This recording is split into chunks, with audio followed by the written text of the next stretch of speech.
I mean, I'm not going to use it, but you can leave it on if you want to, or if you're, you're not exactly presentable. That's totally fine too, man. It's all good. Yeah, I haven't put my makeup on, so. Yeah, it's all good. Good to see you, buddy. You too, man. You too. This is so great. Thanks for making the time. I really appreciate it. Of course. And I love these. These are so low key. So yeah, how are you, man? How's the family? How's the projects? Like, what's going on? Wow. Man, life is good. I'm really grateful at the moment, which I find pretty amazing. I'm not used to, you know what gratitude is intellectually, but when you feel it and you're overwhelmed by it, it's pretty cool.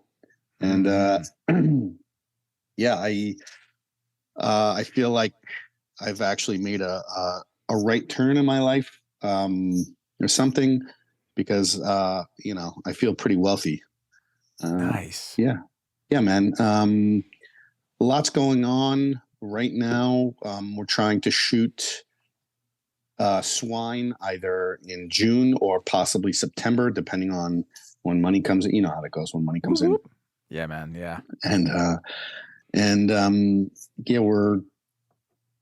the business of filmmaking is a really crazy, wild, weird place. It's even weirder than actually making the films. Right.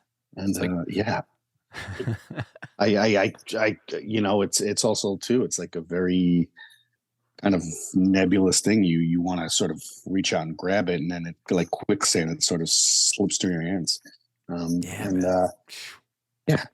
So right now we're really, investigating pre-sales, and I guess given the nature of the project we have, that might be the way to go. Yeah. This whole experience has been the most fun I've had with a film project, and I don't think I'll ever do it another way again. Nice. We're really loving what we're doing. We're loving where we are, and I think there's a certain amount of sacrifice you think you have to make in order to do the things you want to do, and I guess I'm learning slowly but surely. You really just have to find your own patch of jungle and kind of chop at it and carve your own path. Maybe you'll get lucky and, someone will pull you on another path, but really just, we're doing our own thing, and it's been really enjoyable and successful. And I think, it's somewhere along the line, we forget that this was supposed to be rewarding. Yeah, man. Yeah. So, digging it. Dude, how about you, brother? A similar thing, man. I mean, just the prep for season 3 has been so much fun. I mean, now people listening to this, it's actually in season 3, so they'll be able to hear everything I've been working on. Hope you've been enjoying it, everybody.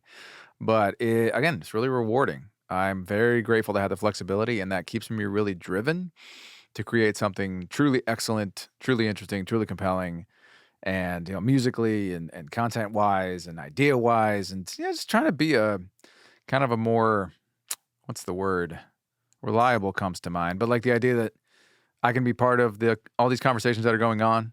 I can be kind of in this philosophical space, this wisdom space, because that's what my life is about. As you know, man, we've talked about it a lot. We're going to talk about it today.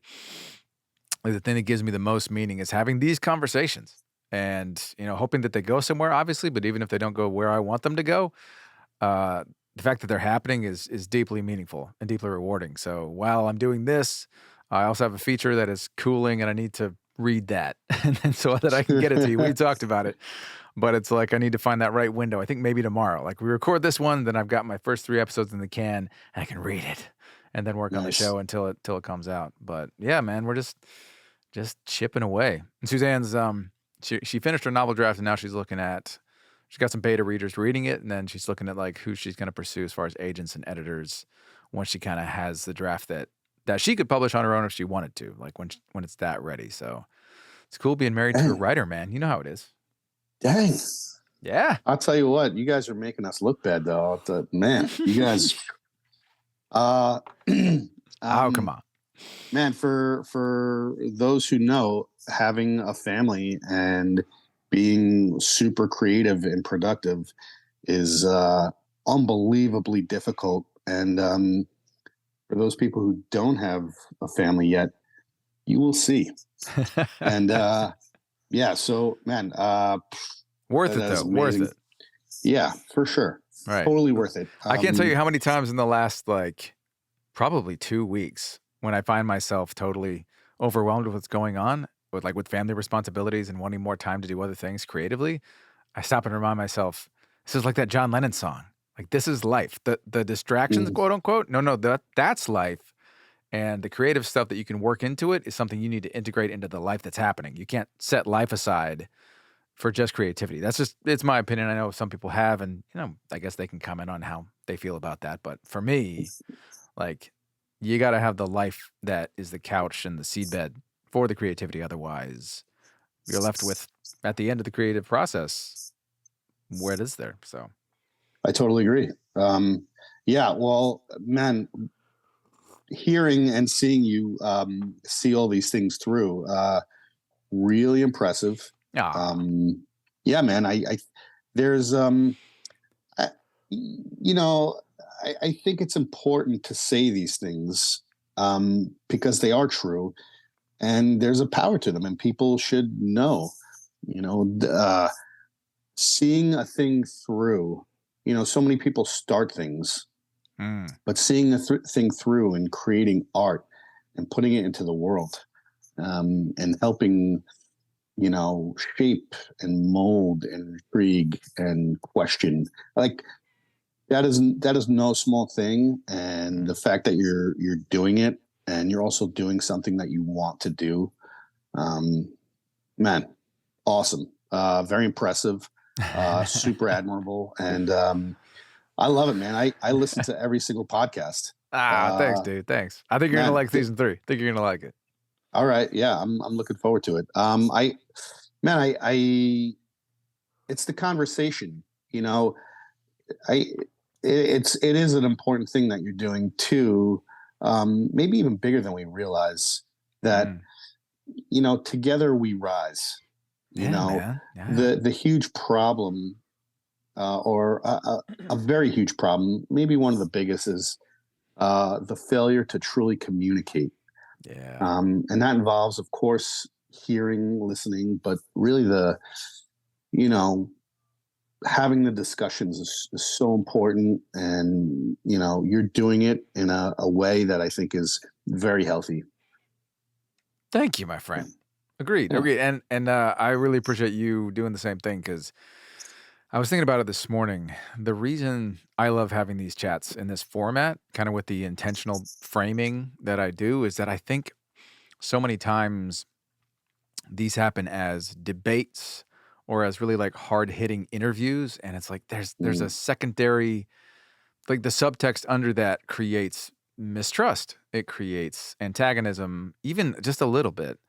And I think that means that someone can't be fully honest and transparent and say what they're really, truly, deeply thinking, which is, I think, what is the best part of these conversations. Like, if I, as a person of faith, can be like, yeah, I don't know. I really don't know. I'm guessing here, or I have faith about this. And you can say, yeah, you can say the same thing and not worry that, you can expose your throat and not worry that the other person's going to snap it. Right. So, agreed. right. Got to have that. More of that would make the Yeah. world a better place. That's what we're doing. That's what we're doing here. It's good, Yeah. man. Yeah. It's funny that you say that because I think, you know, when I was much younger, I think I was really far more deeply entrenched in certain positions. Mm. And I think at the end of the day, and we all still do it from time to time. And instead of really trying to understand the other person's point of view, you sort of stop listening and you just want to be right and like win. And Yeah, man. as I've gotten older, certainly my feelings and positions and beliefs have evolved and become more nuanced. And I, I've tried very hard to really listen, and what ends up happening, I think I might have said this before, 100 times out of 100, is you're like, wow, we agree on a lot of stuff. Right? Um, yeah, and you realize that the other person is a really good person and is really just trying to figure stuff out and do the best he or she can. So yeah, and it's just so easy to demonize other people's positions, and Yeah. And their motivations. yeah, there you go. Yeah, Yeah. that, Right, that which I is think that is a good point. was just like I listen to a lot of political stuff more for entertainment because I listen to a broad spectrum and try to get a really balanced view of things and listen to the demagogues on both sides if I can, just to hear like extremes and then get middle stuff. But it's so disheartening when any side like assumes on the motivations of the other side based on the outcome of the strategies that they employ. Like, well, this happened, so obviously that's what they wanted. I'm like, I don't think that's how that works. Um, People are doing their Yeah, best. I mean, there are, and I think you'd agree with this though. There are like, you know, there are people out there with bad intentions. There are people with, truly, and this is to their own detriment, sadly. But they have bad intentions. They have bad motivations, and they're trying to manipulate. Maybe they have a mental condition that actually drives them that way. But I think some people are just trying to. They think that getting ahead, whatever means necessary, actually is a good way to live. And so it's like you got to watch out for those people. But don't assume that people are that way before you really kind of get to know them and listen to them, right? yeah, I agree. I think I don't know if I watched this thing about the James Webb Telescope, and I realized that previously we had been looking at the universe, but only looking at the area that we could see. Right. And you know, there's obviously other areas and huge parts of the universe that we can't see. And I think similarly, people are a sum of their experiences, and their perspective is limited. Um, Yeah. including our own. Yeah. So, before one spouts off about the way the world is, or whose paradigm encapsulates the truth, hear that person out. And, that certainly goes for politics, certainly, Yeah. religion. And I agree with you. There's, things like religion and politics and, science, and they're also complicated insofar as they're so pregnant with different motivations and intentions and Yeah. um, um, plans. And Yeah. And it's Camus said that, right? Was he's the guy that coined the term paradigm shift, Albert Camus.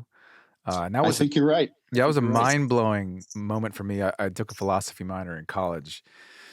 And that's that whole idea of like, remember that scientists, consciously or unconsciously, also have an agenda. Like, they have a frame of reference that they kind of come to, I think, based on their investigations. Like, it's more, material in that sense, whereas as religion would be more revelation. But Hmm. they get to a point where they kind of have decided what they believe about the physical universe. And if they get evidence that contradicts it, they might suppress it, right? And that's a very human thing to do.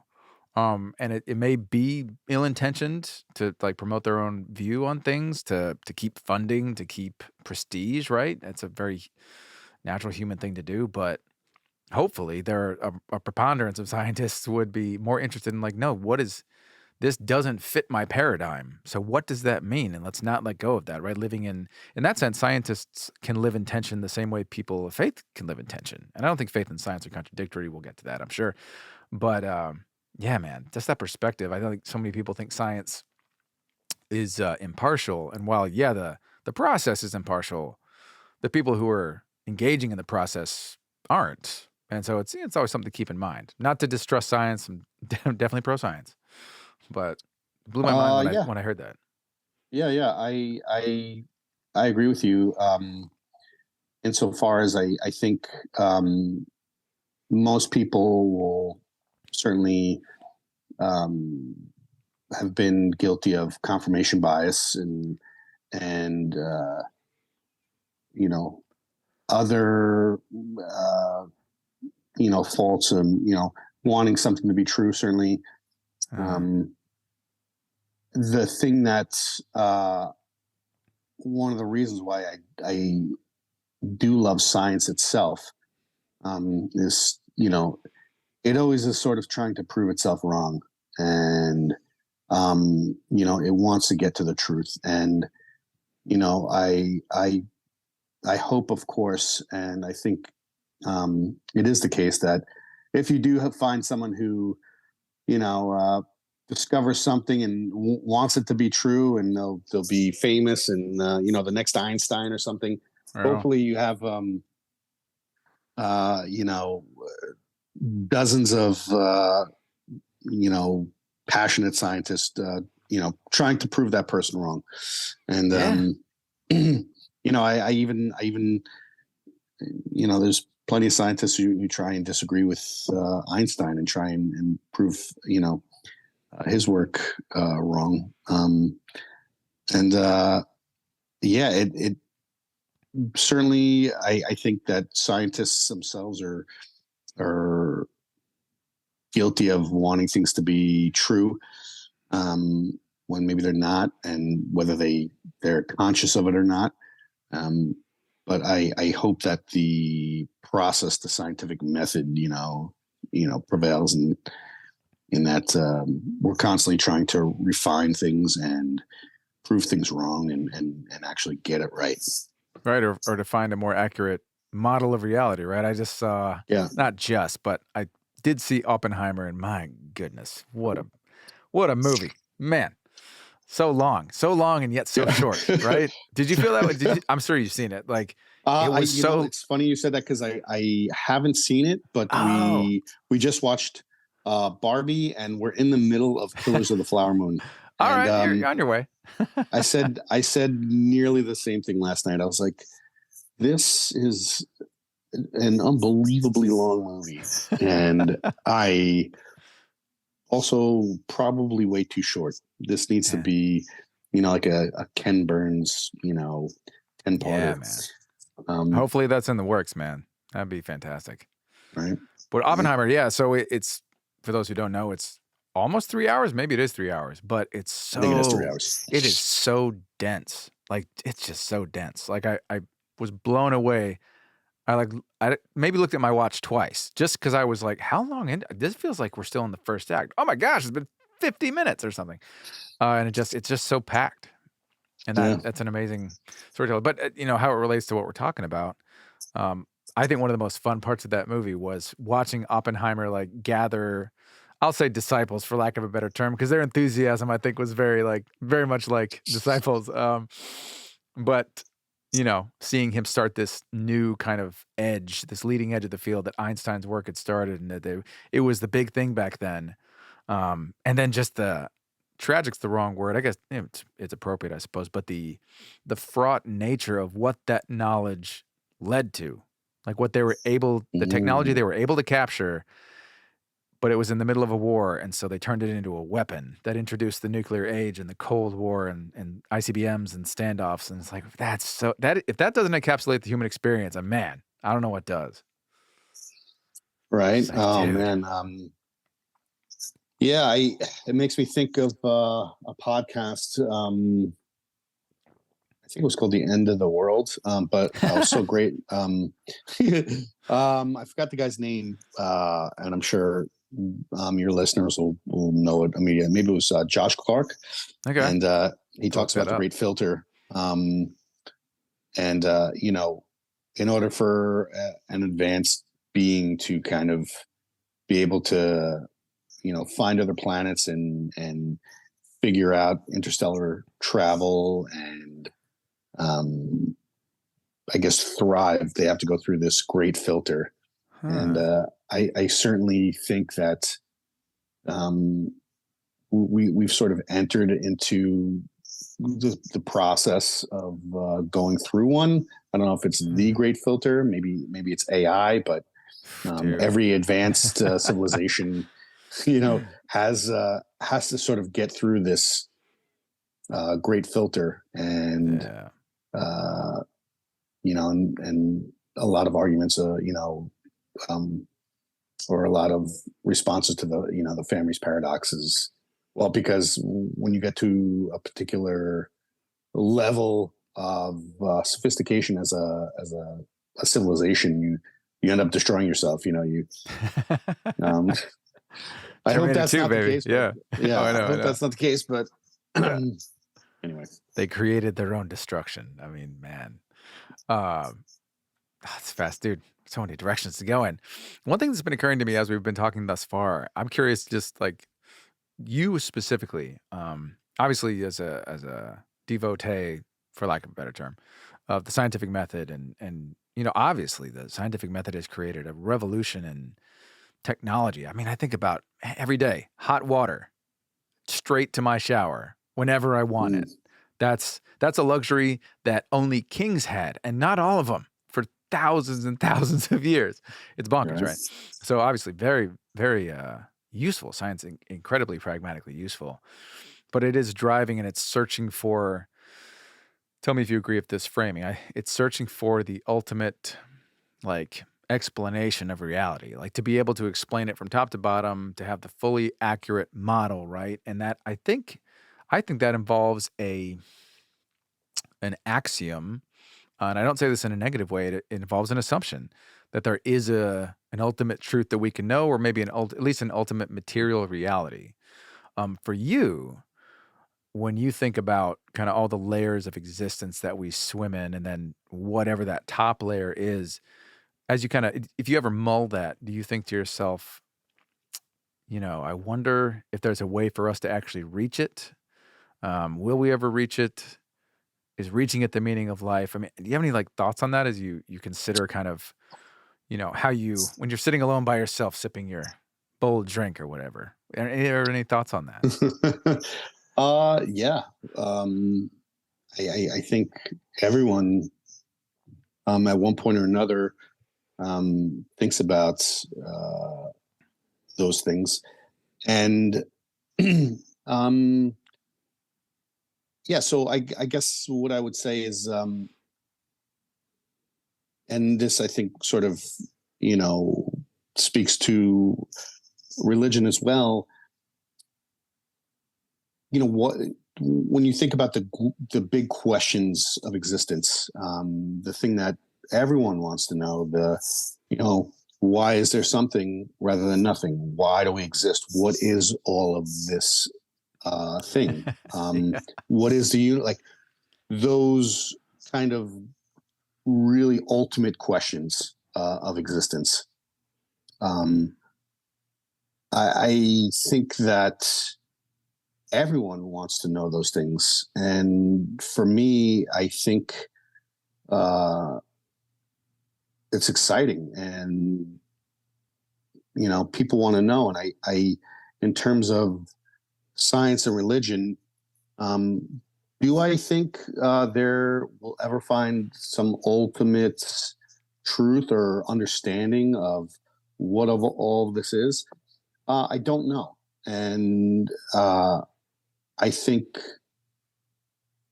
the reasons to search.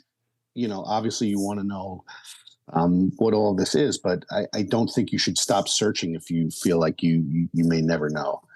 Um, and I think when you think of religion and science, and I don't know if it's wise to sort of kind of pit them against each other, but um, I think that it would certainly be great if we all could get on the same page in order to figure out what all of this thing is. Hmm.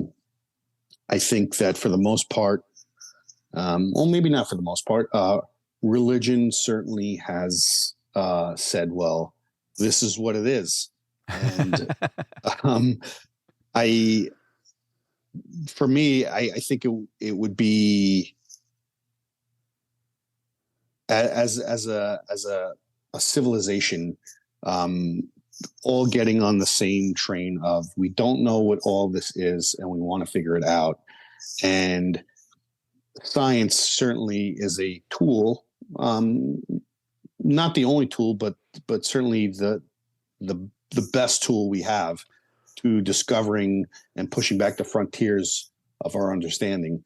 And if we were ever to get to a holistic understanding of the universe or multiverse or whatever this is, and if we have a purpose or not, or our role in this thing, I think the best way to do that would be, um, you know, all getting on the same page about uh, what is really true, um, and all concentrating our efforts. And that's one of the things I think is so amazing about people, and how we eventually got to things like moralities. Um, People are orders of magnitude more powerful, uh, and I think better when they're working together. Hmm. Um, For sure. and that's not to say that I don't think there should be things like dissent. I think even with like certainly with spirituality and belief and God and politics, it's kind of like a car for me, Mm. where you kind of you can't it doesn't work if it's all gas and no brake, and it doesn't work if it's all brake and no gas. You Right. kind of need both of these things to push and pull and Yeah. to get where you want to go. um, but yeah, I certainly think about uh, why we're here, what purpose do we have, if any, what our role is in the um, on the grand scale, and I think um, and what is true. Mm. Um, and I think certainly the thing that has served us, and maybe it's I guess in terms of religion, I think it certainly had served us uh, as a civilization for a period of time.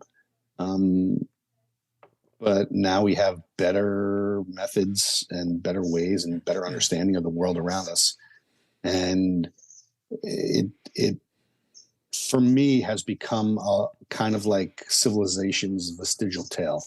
I think there Huh. was a time we really needed it, and it helped us try and answer, these really tough questions. But we have better tools, and it has helped us gain a better understanding. Um, Dude, there's so much to unpack there. I love it. I love it. Let's see. Man, where even to begin? One thing, the big thought, it's so interesting, and you make a really good point that science, in its essence, really is about questions, and arguably, religion, spirituality, any kind of philosophical system is about answers, right? Like, except for pure philosophy, like we talked about Sam Harris, where it's like an exploration and like a cascade of logic, and that's an exploration that might lead to just more and more questions. I think when most people colloquially say, I have a philosophy, it's like, that's my framework. These are my answers, right? And so any system of mm, faith, of any system of beliefs provides answers, it provides comfort, it provides hope, it provides, a guide through life. And so obviously those are things that we all want and need. And that doesn't necessarily, just because we want and need them, doesn't mean that the things that we've chosen to believe are true, right? Which is always something I think any person of faith, any human being, anyone, has to grapple with and should hopefully keep them humble in all these discussions. Um, but I think science and religion are also similar in the way that if people of faith are honest and, um, you know, I guess humble again. before the complexity of what they believe and the logical questions that it introduces, they should continue to be exploring as well, both personally, like in their own study of what they believe and its implications and how exactly it works in real time and space. Like if you believe something is true, you should believe it's true in real time and space, which is one of the biggest steps of faith, I think, for many people. But yeah, and so there's that. That in that sense, it's similar to science in that it should be continuing to ask questions even as it holds on to answers. But I think scientists too, right? The goal is to create new theorems and new baselines and new accepted frameworks because then you can move on to new things, hopefully answer new questions or answer questions and create more questions, right? And that's so it's like the way you're describing it, I think is so fascinating because what I think of in my mind is sort of like science puts us in the driver's seat. We being humanity, we are the ones who get to decide when the search is done. And really, kind of the idea is that science is never finished. The idea that if there is, an infinite, if the universe is infinite around us, if it's infinitely expanding, then we'll never reach the end of it. So we'll always be exploring.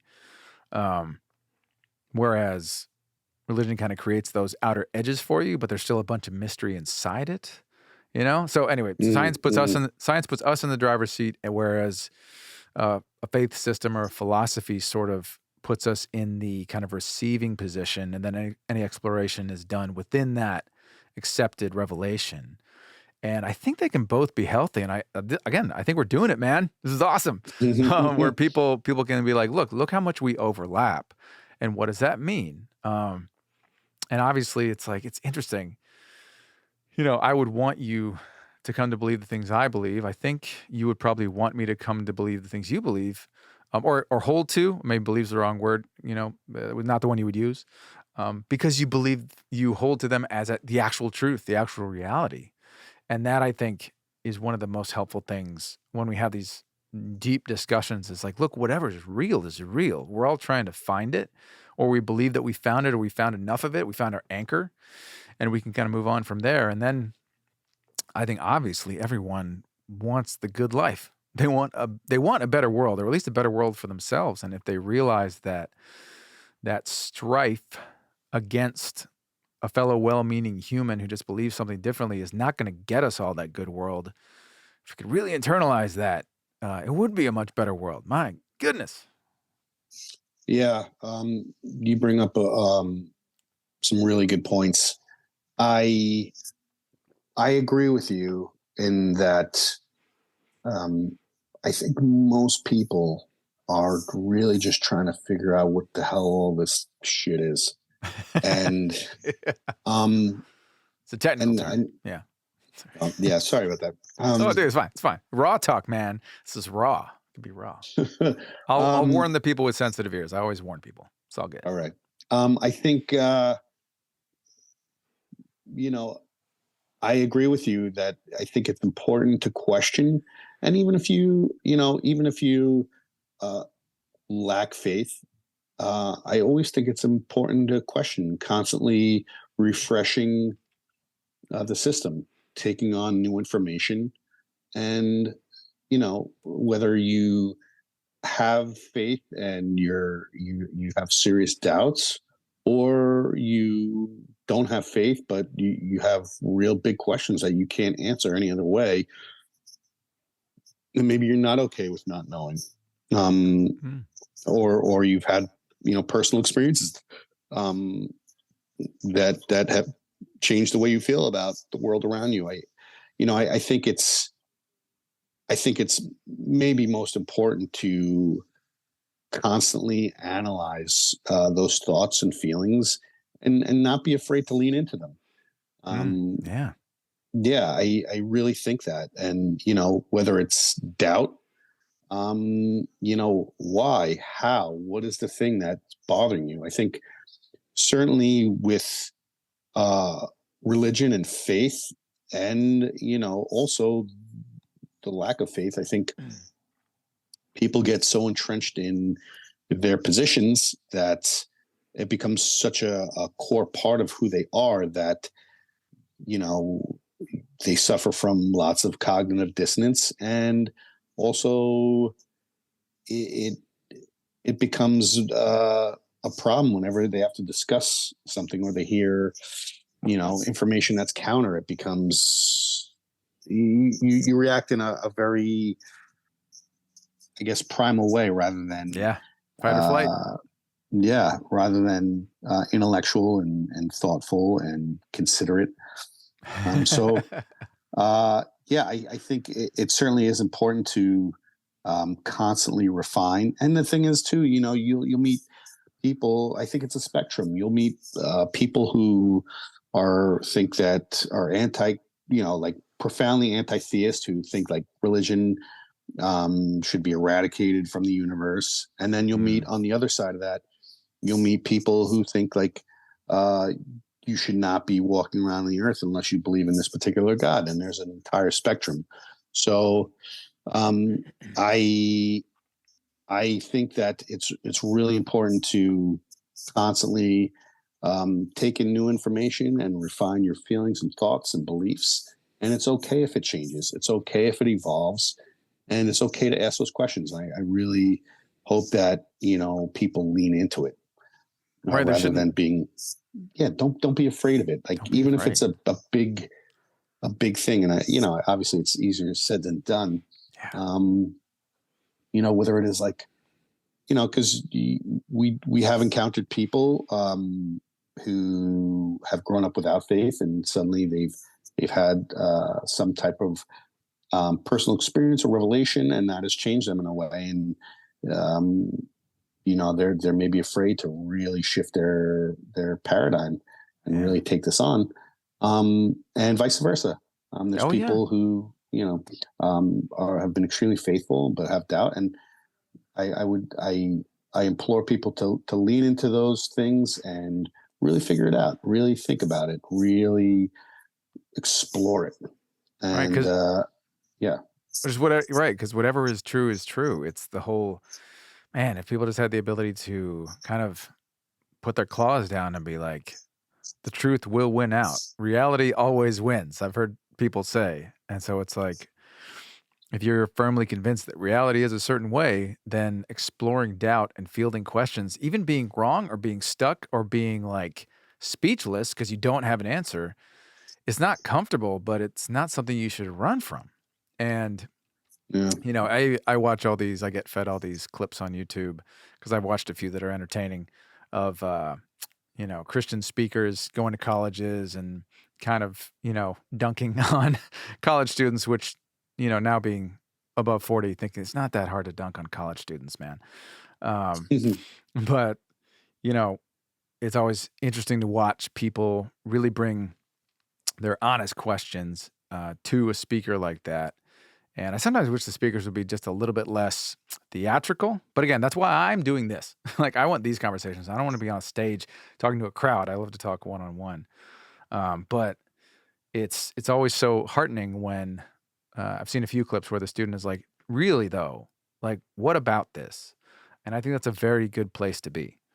And a question occurs to me that since I've got you here, I'll just throw out there, and I'm not like trying to pin you to the wall. You can ask it back, and I hope you do. Just that idea of, as this, would you call yourself a skeptic? Is that accurate? uh, yeah. Here's the thing. I think we talked about this before. Okay. I guess man, I don't know if I had just have an allergy to labels or something. Oh, sure. Yeah, dude. I get it. So I would say I think skepticism is very healthy, and I think valuable, and I do it often. It's a regular I'm habit. It's good. Yeah. yeah.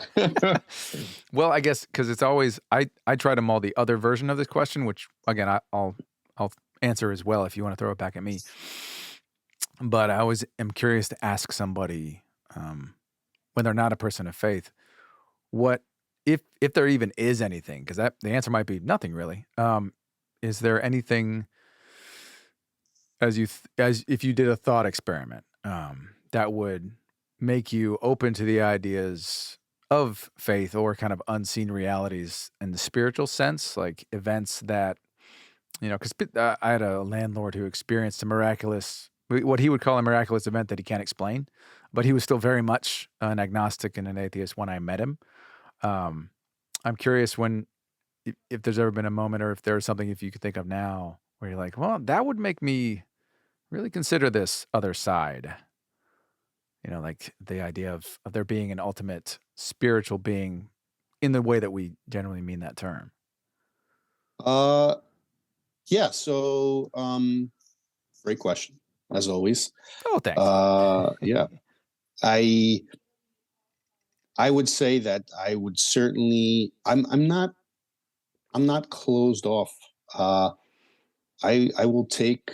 Um, I will go where the evidence and I guess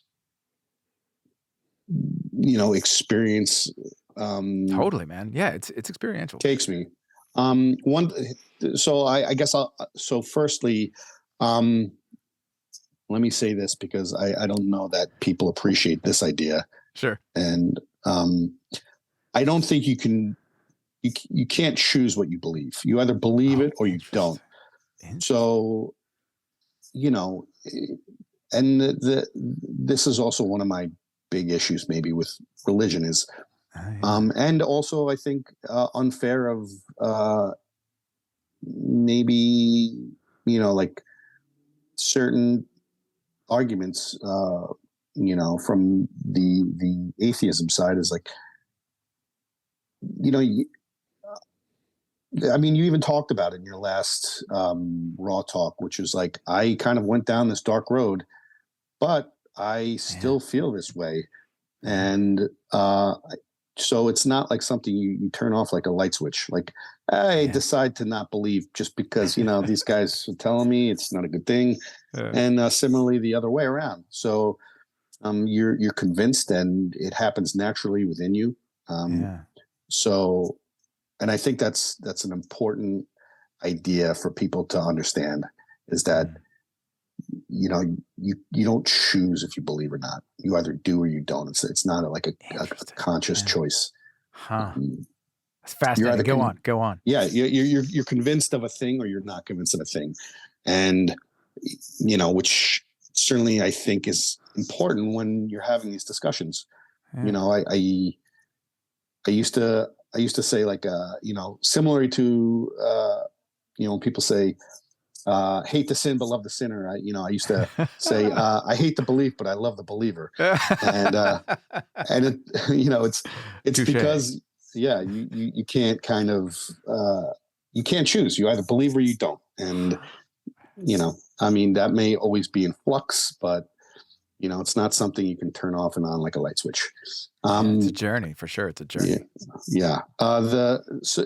In terms of your question, I am absolutely open to if I am presented with whatever evidence that what I presume to be a very rational, level-headed person, whatever evidence that is, that convinces both myself and the objective community around me. But then again, honestly, I may have a personal experience so profound that, I may say, look, you'll get it when you get it. And that may be a thing. I don't know. But what I would say is that, yes, I'm open to it. I've had an experience that I've looked back on that I think someone could easily be like, well, there was your moment. Interesting. But I don't look at it with the same sort of kind of like. So, long story short. No, tell us, please, man. That sounds like a great story. I'm fascinated. So I was 20 years old. I don't know if you know this, but I'm sober. Cool. Awesome, I was a massive alcoholic, which I don't even like saying because I'm allergic to labels. But I had a real problem with alcohol and drugs, but mostly alcohol. And I was 20 years old, and I I drink way too much, and I got into a car accident. But that's a car accident is putting it mildly. My Mhm. car, like I drove right into the woods, and my car rolled. I don't know how many times, Wow. and they cut me out of the car, and the car was. It looked like, I'll put it to you this way: Yeah.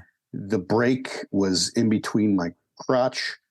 Part of the door, the door split into the three tubes, and one of the tubes was sticking through my face. And Dude, like basically, what? there's like, I don't know how this dude survived this. Oh It my was like, it gosh. looked like they put in a trash compactor and crumbled it. That's how Oh my goodness. savagely wrecked this car was. Wow. And I can't remember much of that night except this guy. I think his name was Keith, who was like holding my hand in the. Well, I'm really getting deep here. Yeah, no, Um, thank you, man. This is amazing. Thank you, yeah, thank you. I we were in the back of the ambulance, Yeah, and uh, I was like, "Thank you, man. You saved me," and all this stuff. And of course, I'm like drunk. yeah. Um, and I remember, I think I saw him the next day, but I can't even really remember that because I was so out of it. I was like seizing and stuff, and I was like, "Oh, I must have had an angel with me," and I was still kind Mhm. of drunk. And he's like, Yeah. "My brother, you did not have an angel with you. You had an army of angels. Yeah. I don't even know how I, it was like one of those things Dude. where like the guy didn't have the words. Yeah. And yeah, the thing is, like, I appreciate that for what it is, but it didn't have I use that for when I was younger. I use that as like, oh yeah, I must have had a fleet of angels with me. I don't know how I Yeah. got out of that. Yeah. Um, what I would say now today is I am like extraordinarily lucky. That could have been worse. I Mhm. don't think that there was a flight of angels, but I could certainly see where someone would go through the same experience and have a completely different perspective. Yeah, I don't Yeah, know if that answers your question, but no, absolutely. Because I think, that's how otherworldly or, like, experiences that some people interpret as transcendent, actually can introduce a strange logical problem for a person of faith, let's be honest, right? So if you had a fleet of angels with you, what about all the people that died in car wrecks like that? Did they not? Who makes yeah, that call? What's fair? What's just? It just, I mean, you can just go all the way down the rabbit hole on that one. That's so. I think a lot of people of faith would like, kind of press you on that point and be like, "That was it. God saved your life. Like He wanted you to survive and to come to know Him, and that was it, man. Like, they're like, don't throw this chance away." And I would say similar things, but I think I would also say that you're very right in that it has to be a journey that you kind of come to, that you open yourself up to the idea that if that's possible, if there is a God out there that for some weird reason remains invisible, and this was his way of trying to get my attention and try to not think about what about everybody else because it's so easy to think that way. Like, well, what about the person who's living on an island in the Pacific? Like, what about them? Like, yeah, we can't help them. That's kind of in God's purview. Anyway, I'm getting off track. Just like no, I feel like my I don't place think is you to are. encourage, not to Yeah, squeeze. well, you said I could ask you the same question. Hmm. Um, is there are you open to maybe the idea that a God does not exist, or that did you have, and this is, I think, we kind of Yeah, yeah. talked about via email. I would love to hear about your dark places. Yeah, man, totally. Absolutely. So like framing, I would say the same thing. Like, I think any limited, finite human being has to be open to the idea that the things that they believe are not true. Because I can't tell you how many times I've stopped and thought, okay, so there's There's Islam, there's Judaism, there's Christianity, there's Buddhism, and then we just start going down the rabbit trails of Jehovah's Witnesses and Mormons and um, I don't know why no other religions are coming to mind at the moment. But, oh, Christian Scientists, like I have to assume that the devout people in each of those systems feel as confident as I do that what they believe is the ultimate explanation for reality. So just that fact keeps me really circumspect. So I think you make a very good point that belief in one sense is a choice, in another sense is not. Like you mentioned, and people can go back and listen to this in my chat with Andy, that I actually did consider that maybe God isn't real. And I look down that path and I'm like, yeah, but I don't actually think that's true. Wow. That's a wild moment to kind of have in my memory and to like think about now and again. That in a sense I was willing to look at both options and found that no, I really believe this one. Like I really think that's how the world is. I don't see how nothing could come or how something could come from nothing and follow that trail down. And I think that what I hold to is actually reality. So, but anyway, to get more onto your question, I think let me get a drink here. Feel like my lips are smacking. I think I'll go straight at it kind of first of all, and then we can talk about sort of my darker moments during my recent sojourn into the Valley of the Shadow of Death. I think, and this is a difficulty, I have to admit, because I think there's a degree to which, because of the distance of history, faith in Jesus' resurrection is unfalsifiable. It just is, right? Like we can't go back, like we can't even necessarily find the places that are talked about in the Gospels. People are always trying to figure out where was this and where's the actual physical location where this miracle took place. And then maybe if I think they found it, they'll build a church there, you know? But it's like I know that the evidence that points to the reality of Jesus' resurrection is distant from the actual thing. And it really is kind of you're not just trusting in what the scriptures teach and all the reasons to believe that the Bible is reliable and authoritative. You're also believing in this long chain of humans that have been saying the same thing and telling the same story for thousands of years. And it's fair to say, someone point out and be like, yeah, but like a long train of humans telling a story, doesn't that tend to get corrupted? Like logically, that's a reality that you have to admit. Like, well, yeah, that's certainly possible. So I think if and I think any true Christian would say this, like that you'd have to disprove the resurrection, not just like and have an experience to kind of show that it really was all made up. And I think that's where I keep coming back to what I do think is true is all the evidence of that we have anyway of the accounts of the earliest disciples and what they said and what they did and what they endured to put that message forward. So, but sorry, I'm going on the opposite side of the question. It would have to be like, no, Jesus didn't really come back from the dead because that was, at least according to the Gospels, that was his like stamp of I am really who I said I am. I'm not just some, you know, illegitimate Galilean guy who has some great ideas about love in a revolutionary way, and his ideas were revolutionary. Like he actually was this epiphany of God in the flesh, right? So that I think is the biggest one, because everything else is kind of secondary to that. Yeah. So, and it's so different. I mean, people have claimed to find tombs with Jesus's name on them, and it's really tough because Jesus is a very common name, right? So it's like there's never been anything found that really undermines it to a degree that it can really be disproven. And I can understand that's frustrating to a lot of people who are like, well, then if it's unfalsifiable, then it's just like believing some wild, idea that is also unfalsifiable. And I get that argument, but I come back to that long train of humans and the initial group of humans that made these claims that were so out of context from the way that their culture had developed that I find it convincing, right? And I guess, like you said, choice, no choice. I am convinced, and once you're convinced, it's really difficult to be unconvinced.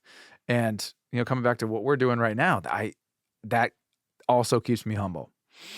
Like,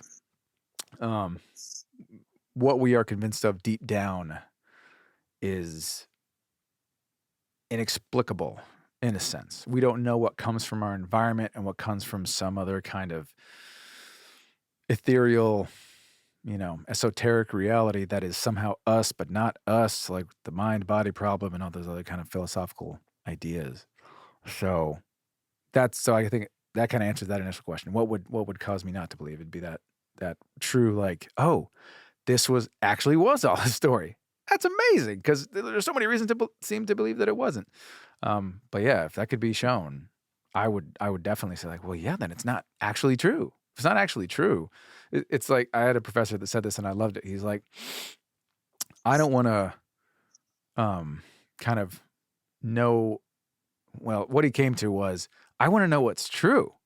Like, I don't actually care whether Jesus, I mean, care is the wrong word, but like if Jesus is who he said he was and really came back to life or he didn't, I would like to know what is real. I would like to know what is true.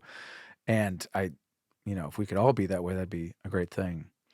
So, but the dark moments, let me get to those. Takes more while here.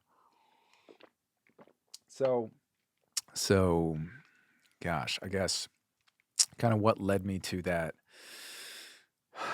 moment of, I guess, looking down those two paths. As I've talked about in other podcasts, like the kind of seismic disturbance that the California lockdowns were to my life, just kind of, your world was changed overnight. It really, I think, was the first time for me, for sure, and for a lot of Americans to have that feeling of, oh, I am way more powerless than I realize, and I'm way more of a coward. Like, there were times when I thought to myself, why are we doing this? Why don't, like, we shouldn't be afraid. We should be, like, for people that are healthy, like, keep living your life. For people that are vulnerable, etc. All those ideas. Sorry. And I was really angry about that. But nevertheless, I was, it's like that Smashing Pumpkins song, despite all my rage, still just a rat in a cage, right? That's the feeling that I had. So because in that moment, I felt kind of betrayed by institutions that I trusted. Also the church that we were going to at the time, the way that they chose to deal with it, I did not agree with.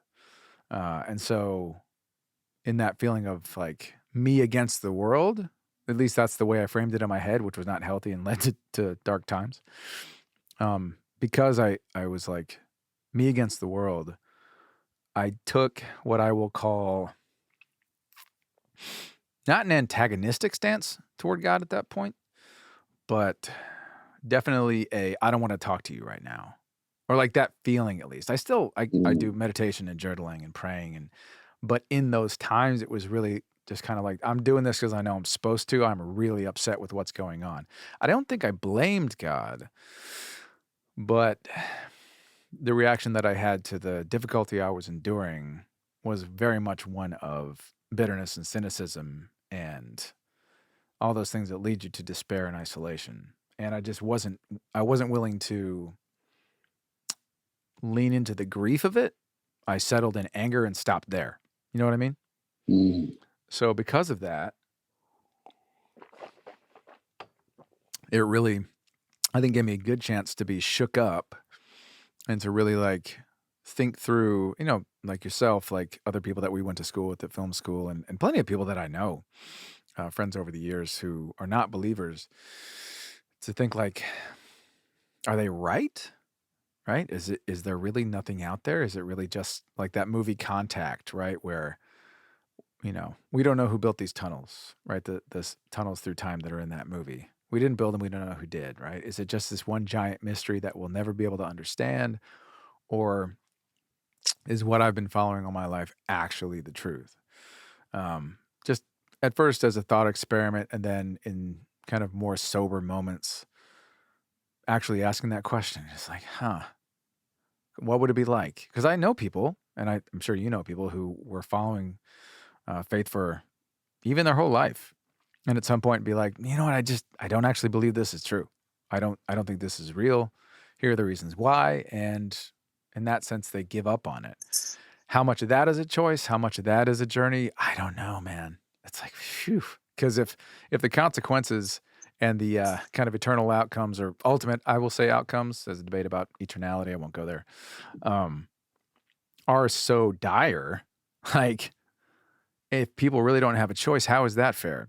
That's another question entirely. So, I think I had several moments of, and it's weird because in these moments, I felt like God was with me. I felt like Jesus, who I am as convinced as I can be that he's a true reality who is close by, was kind of like standing at those two doorways with me. Like, which one are you gonna choose, man? Which is so weird to be like, okay, one is stay with the beliefs that I have, and the other one is let them all go. But here's Jesus standing right next to me. So like, doesn't that answer the question? And so it was a head trip to be like, oh no, wait, if that door is true, then there's actually nobody here. And I actually have a friend who, an editor, who had that experience. Like he grew up Catholic, and then one night was praying and looking up at the stars, and he just had this moment where he said to himself, like, "Oh wow, you're not really there, are you?" And that was like his mic drop moment where he's like, "There's nothing out there. It's just the stars." Um, and like, I don't know how you come back from that. I don't know how once you would make that conclusion that you could ever be convinced again that there is something there because yeah, I don't know. But so Mm. it was anger, it was cynicism, it was that feeling of being betrayed. So very emotional reasons really. Less so the evidence, which I think is interesting. And so even despite those really, really dark feelings and sensations and thought patterns that I knew were destructive, um, as in spite of those kind of pushing me in that direction, when it came down to it, I was just like, I don't think that actually like that's a way to kind of think, but I don't think that's actually real. So that was I wouldn't even say that was rock bottom necessarily. I think rock bottom was just realizing how isolated I was and angry and bitter, and I'm like, I can't live like this. It's hurting my family, you know? Mm. So what do Yeah. you is there anything specific, or was it more of a process of how you got back to uh really, what I guess what sort of restored your faith? And was it a single incident, or was it a period of time, or a combination of things? Totally. I love that phrase restored my faith because it's like, um, I think it actually is even more robust than you realize because I would say my faith never died, but it became anemic for sure. Like it became so thin and kind of desiccated that Mm. I knew I was in a terrible place. And even people who don't believe in God could have seen like my emotional state and been like, dude, you can't live here, man. Like there's no good end to this process. So it was realizing I was there, number one. And obviously, from my perspective, I started praying more, praying very intentionally, trying to renew my mind, to use a phrase from scripture, and then asking other people to pray for me and say, like, hey, I know this is where I'm at. I know that I've descended to this, and so it's going to be a process to get back. So I'm starting the process. Hang with me, be for me, pray for me, and just know that this is the journey that I'm on, and it's going to be one step at a time. And so kind of the first steps were confronting those, you know, what's the word? Like calcifications of bitterness, cynicism, and anger, and really saying like, in the same way that I don't think, um, no God, I don't think that's real. The truths or the ideas behind these growths on my soul, for lack of a better term, are also not true. Like cynicism, disbelieving that anyone has good intentions isn't actually true. So we need to start chipping away at that. Um, Anger at other people for what they did during the pandemic has an idea that I'm right and everyone else is wrong and it's unjust what they did. That's not true. I need to like start chipping away at that and having grace for people who were terrified and were trying to do the best they could and were going on no information. And yeah, I may think they made bad calls, but I'm not in the place where I can judge them. So that's another one. And then bitterness, the idea that joy is not real. That's what bitterness is. The idea of like any kind of happiness or light, um, mood is, or like truth, really, that joy is more real than sorrow. Um, that I had to embrace that again and start chipping away at bitterness and saying like the pain that I've endured does not give me the right to become bitter. And I read there's a very famous writer, why can't I remember his name right now, who said that, yeah, maybe I'm bitter, but maybe I have a right to be. And I'm like, no, dude, no, no one has a right to be bitter. No one does. Like, I guess you have the right to be. You have the ability to be. You can be that, but it'll kill you. Like, it'll kill you while you still live. So, started chipping away at those things, both in being more intentional in the way I prayed and thought and read, and asking other people to support me in that. But it was still a long journey. So it actually only kind of culminated in the last few months, and I'll get to that point. But part of it, the big part, was intentionally leaning into doing what I knew would help me come back from that, despite those feelings still being there and very strongly. So, one of the things was I had lost faith, I'll say, quotes, in the church because of the way the church had made the church we were at made decisions that I disagreed with. And it struck me like, oh, wow, again, way more powerless than I thought.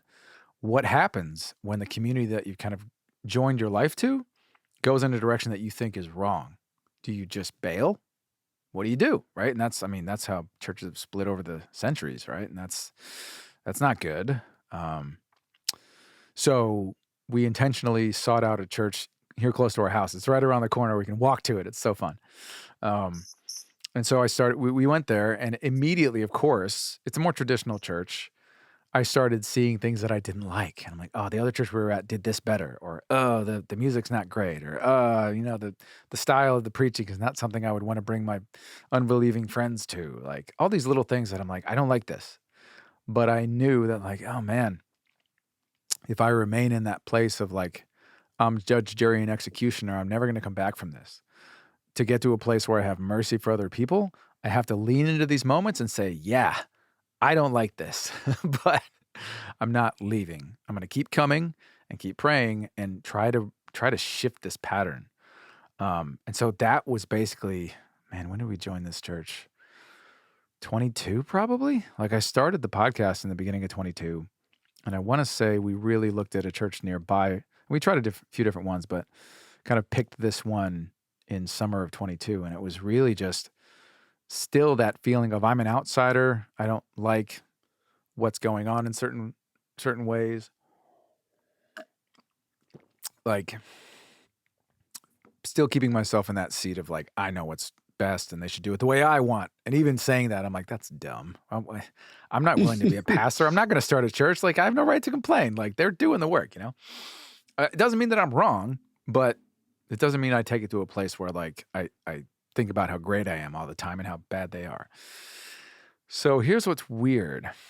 I still felt like I couldn't shake it. I couldn't get rid of, like, truly just, if you've ever watched Dr. Pimple Popper, do you know what I'm talking about? Yes. I will admit that I have watched Dr. Pimple Popper.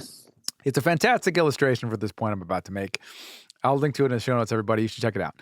But the idea that when they remove these nasty cysts and growth, you actually have to cut the sac out.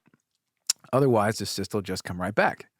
And so I was at that point where I'm like, I feel like I've squeezed all the junk out, but the cyst is still there. The sac is still there. How do I uproot that? I feel like I can't do it. And like, I was praying and asking for other people's help and just continuing to try to like bang my head against this wall of like, why can I not really root this out, where I feel like I've reached the point where it's no longer rooted in there. It's on the outside again.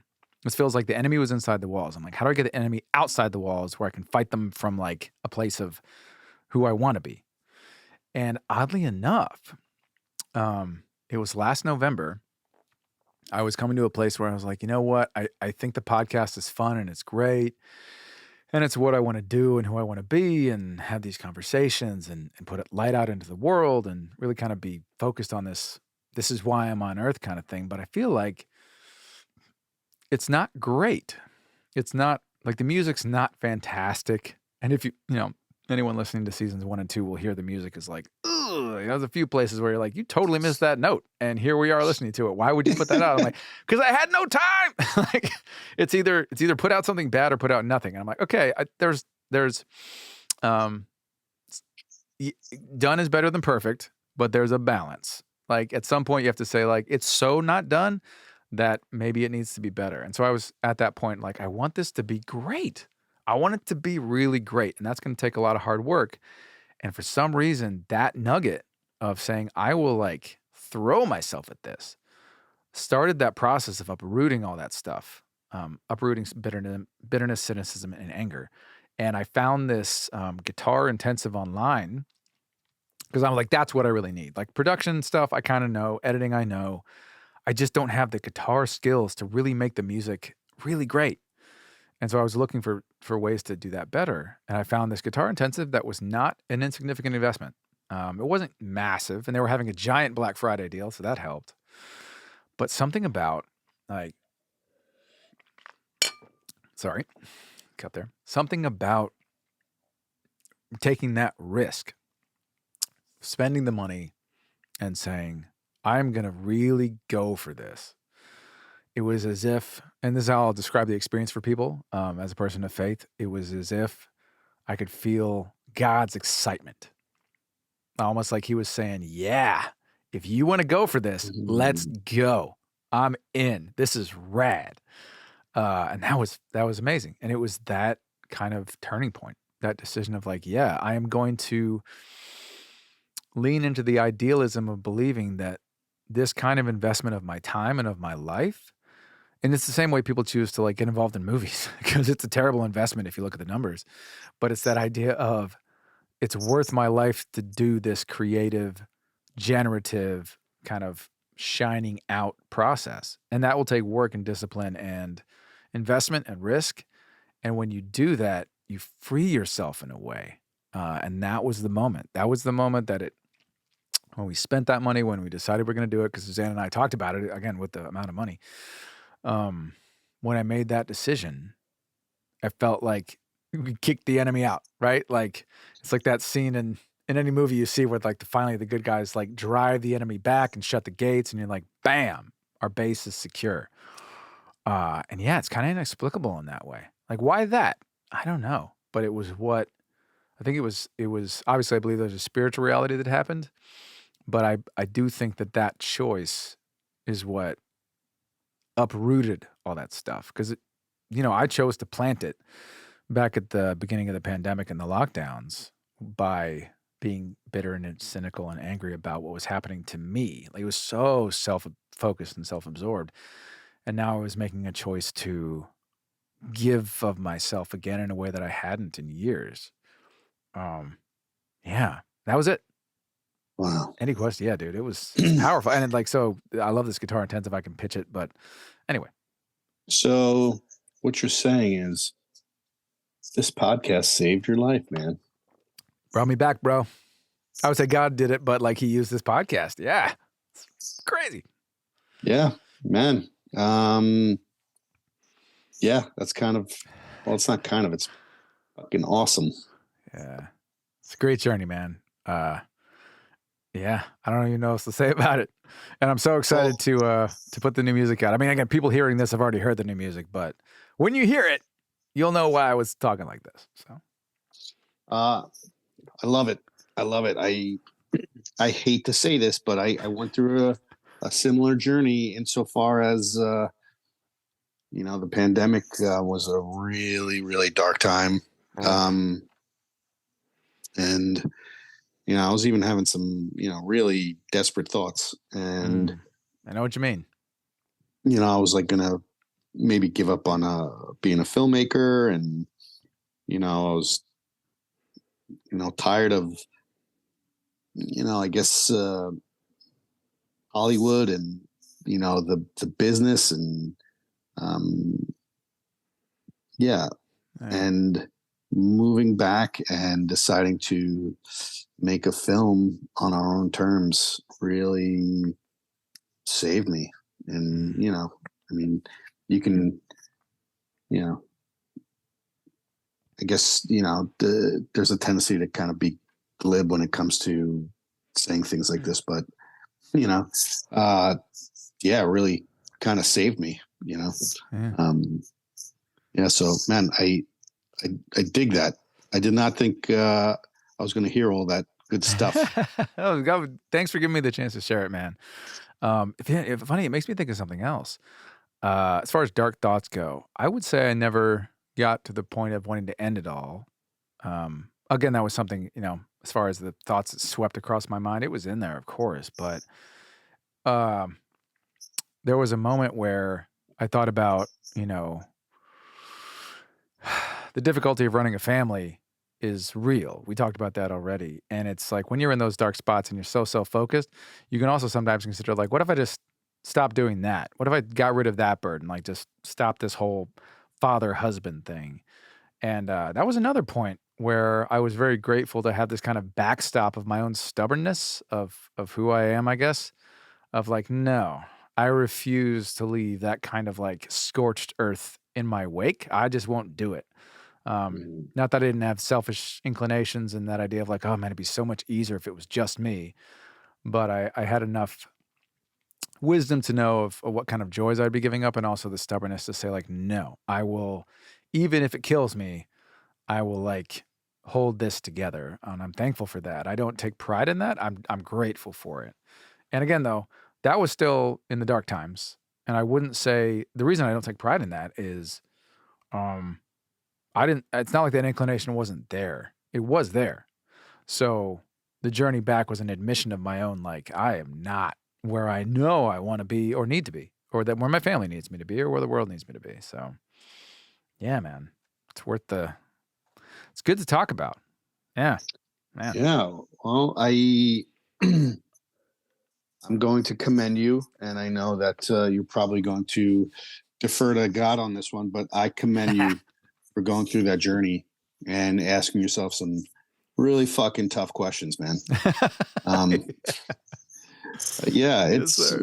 especially when, yeah, there is certainly, and I know a lot of people are in similar situations where Hmm. you get to a point where you're like, man, I could fucking get in my car and just Just I'm go. out. Yeah.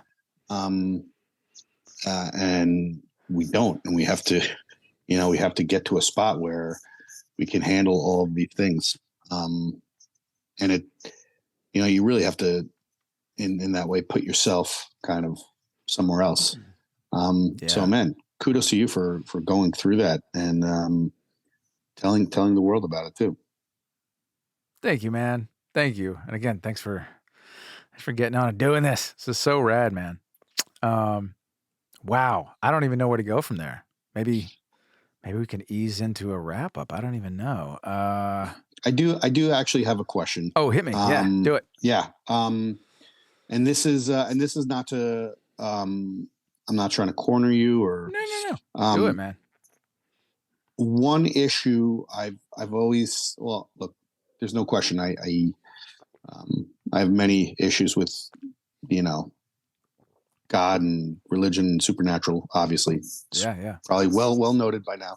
Um but what are your feelings, or I guess, rationalizations for, because we talked about not, belief not being a real choice, Mhm. Yeah. and um I feel like we do agree on that. And for me, I don't know if I just, I guess for me, I just, the way I perceive the world, my perspective, my education, my experiences, um, lead me to not believe this Mm. proposition.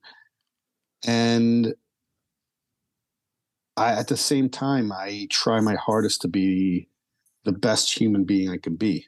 Right? Yeah. And I always really, I don't know what word I'll just say, disliked the fact that no matter how good I was as a person, if I didn't believe in this proposition, then I was going to suffer infinite torment.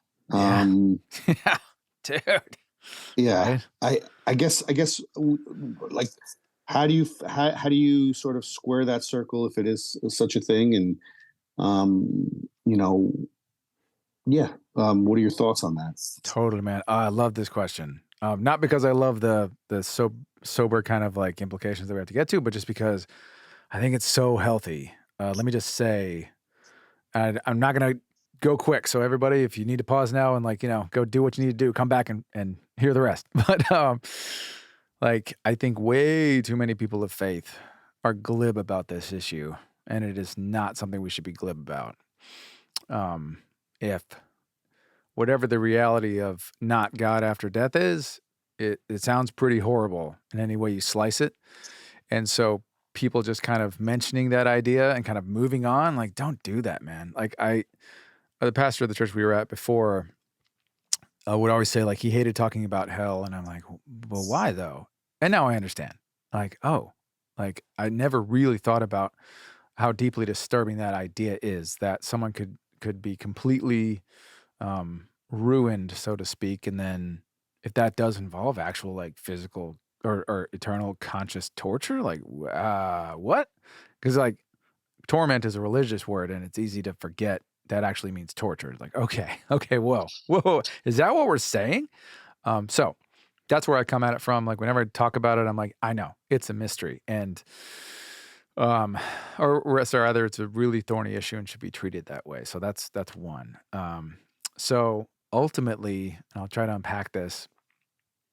The reason that I think, um, uh, like the phrase that I kind of start with is, well, if love is real and there is a choice, and I'll come back to that in a second, then hell has to be real. There has to be, or whatever hell is the way I would say it. And I like the way people have said that. Like, well, whatever it is, we don't know for sure. There are descriptions of it. There are descriptions of what it's like, I suppose. But we don't know exactly what it is and how it'll be. But not good. No one, no one likes the idea of going there. Um, but let me go step by step, I guess. So the idea, that what we believe is not really a choice, I think I would say yes and no. So that's one thing I obviously have to kind of come to. Is like, well, if we're to be held accountable for the things that we choose, the choice has to actually be real. And oddly enough, I would say that a faith-based worldview really is the only thing that kind of lends credence to the idea of actual human free will. Because if there's really just a mechanistic physical universe, then yeah, it's like it's a cascade of causes, chemically, biochemically, that will bring you to what you believe and what you choose. But it's not actually a choice; it's just the natural outcome, like a math equation, which is very deterministic.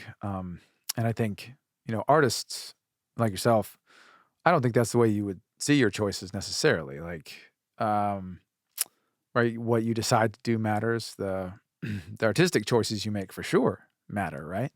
So I'm on the well, I will say yes, there's a degree to which what we think is not truly a choice, or not true, sorry. What we think is not apparently a choice because of the way we're influenced by the lives that we live. There is a element of it that really truly is a choice. Like that moment I talked about with myself. I could have chosen to let it all go. I could have. I believe that I could have. And so that's kind of one of the anchors in the kind of the chain of thought. So if choice, we'll say this, if choice then is real, and if love is real, and love in the ultimate sense of free, uncoerced, um, invited, reciprocal love, that is not just us being robots and it's not us being slaves, has to be a truly free choice. That's a towering order, right? That's a very, very, like, the dignity of humanity to have that choice is pretty incredible. So then it comes to that idea of like, well, for it to be a true choice, there would have to be an alternative, right? There you can choose this or you can choose not this. And so in the simplest sense, whatever the not this is, would be away from God. Those of you who can't see, I'm using my hands to indicate opposite directions. And so like, um, I kind of leave behind when I discuss this, all the ideas of like punishment and wrath and judgment and all that. More just so the idea of, well, I think there's value to discussing it that way. I don't generally like to. The idea of if love is real and you don't want God, he would never force himself on you, right? So where that becomes tragic is, since I believe and think that God is actually the source of all good things, like for everyone, whether you believe in him or not, Everything that's good comes from him. Like all of like what is ultimately real and good and true and beautiful is inherent in his nature, and everything that is bad is not him, right? So it's not like, the opposite of God basically is nothing, but he gives us this true choice of rejecting him, for let's use a traditional term. And so because of that, he will let us at some point, and how exactly that works, it's not, certain. There's debate about it. And I'm much more circumspect about that the older I get. At some point, I think C.S. Lewis said this, if we end up not saying thy will be done, he'll be like, okay, well, thy will be done. In a sense of compassion and true, like if you want to leave, I won't make you stay. So when we leave, though, the idea is that if everything good comes from him, if you don't want anything to do with him, and you truly don't, no matter the consequences, then what you get is something really horrible because it's the absence of all things good.